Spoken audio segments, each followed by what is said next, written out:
Good afternoon, everybody, and thanks for tuning in. John Kelly, Profiler here, and welcome. Welcome to part 26 of our continuing very sad series, Who Killed Libby and Abby Williams. Today, I want to tell you a story. I want to tell you a story about the investigation and where I feel it's headed and what will ultimately happen. What I have to do first is I have to have something to compare the Libby German and Abby Williams case too. So I'm going to compare it to the Green River case because it was such an awesome high-profile case, which so is Delphi. But anyway, when you take a look at the Green River case, it started off with 48 women murdered and many detectives and investigators working the case and part of the Green River Task Force. And congratulations to the Green River Task Force, alive and dead. It's great that my partner Frank Adamson was on this task force and was the commander of it, and I feel honored to be able to work with them. Okay, but anyway, so the Green River Task Force starts off with all these detectives and all these victims, and the victims' voices are loud and they're kept alive. You can hear their voices because there's constant tips coming in all the time on who the Green River killer might be. So every time the tips come in, they have to be investigated. So off the investigators go. So these victims, these 48 victims of Gary Ridgway, are kept alive. And we can hear their voices because the population out there is calling in the tips, and the community is keeping these girls alive, and so are the detectives. And that is very important.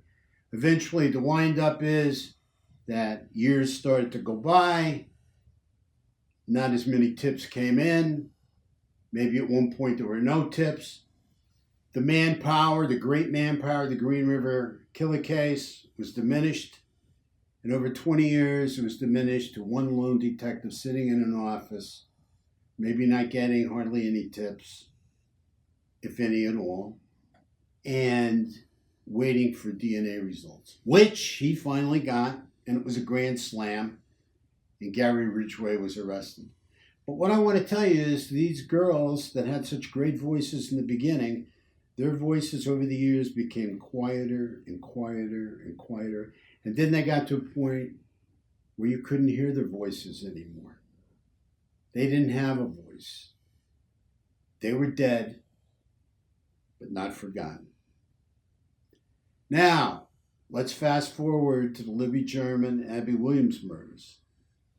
I truly believe we do not have the same amount of investigators investing this case now as we did in the beginning. So, the girls' voices are still being kept alive, but they're being kept alive by various medias, mostly the internet, and that includes YouTube. I think YouTubers and people on the internet that are constantly involved, constantly talking about the case, have created worldwide interest in the case. So these girls' voices are being kept alive. And that's what we want, because we don't see any national media here. We don't see any local media here constantly on this case. Only if something breaks will they jump in. Yes, we've had John Walsh on, and he did a great job, but he's only one person. He's only one person.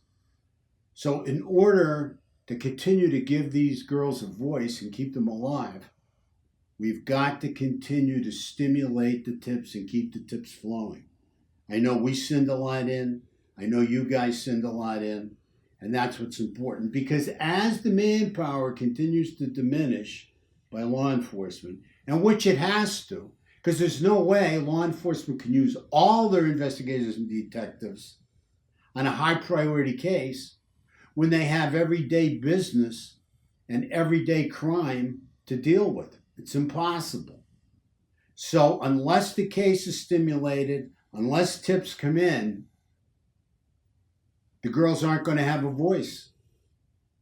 And the detectives aren't going to have tips to work. So if they don't have tips to work, they're going to be given other jobs, and they probably have other jobs as well. So I have to believe that the manpower on the Abby and Libby murder case has been diminished quite a bit. However, I will say the detectives that are working it, I'm sure, are doing a great job, and they want to catch this guy just as bad, if not even more so than we do. Okay? So kudos to them, and God bless them. And I hope there's a good amount of detectives working this case. And the reason for that is because if there's only a couple and they're overwhelmed with tips that they have to go out and check out and interview people, they can burn out. I've seen it. I've seen burnout take place. And I've seen cops get really, really overwhelmed. Tough job, especially with a case like this. So the most important thing is to keep the girls alive, keep sending those tips in, and let's keep talking about them in the media. Let's keep talking about them, through the chat rooms, all through the internet, on YouTube. And as far as YouTube goes, there may be a lot of different opinions that YouTubers have about one another or whatever. But you know what I mean? As I said once before, it's the principle of the situation, not the personalities. And it's extremely important for people to just continue to talk about this case and to keep it alive. Because as long as we keep it alive, that is going to generate stimulation and information to law enforcement, and they have to investigate it. Whether it's 2 cops, 10 cops, 20 cops, 30 investigators, the tips that come in have to be looked at and investigated. We can't let the girls go quiet. In other words, we can't stop giving tips, because if we do, we're letting the girls go quiet. We're not giving them a voice. If they don't have a voice, I'm scared that they can go along the wayside and that they can be forgotten for many years, like the Green River case was. Not forgotten completely, but not heard either. And I want these girls to be heard loud and clear. With that being said, thank you so much. I really appreciate all your subscriptions. Please continue to subscribe. We love all your info. We love your comments. We can't thank you enough. Most importantly, take care of yourself. Stay safe out there and make it a great day. Thank you.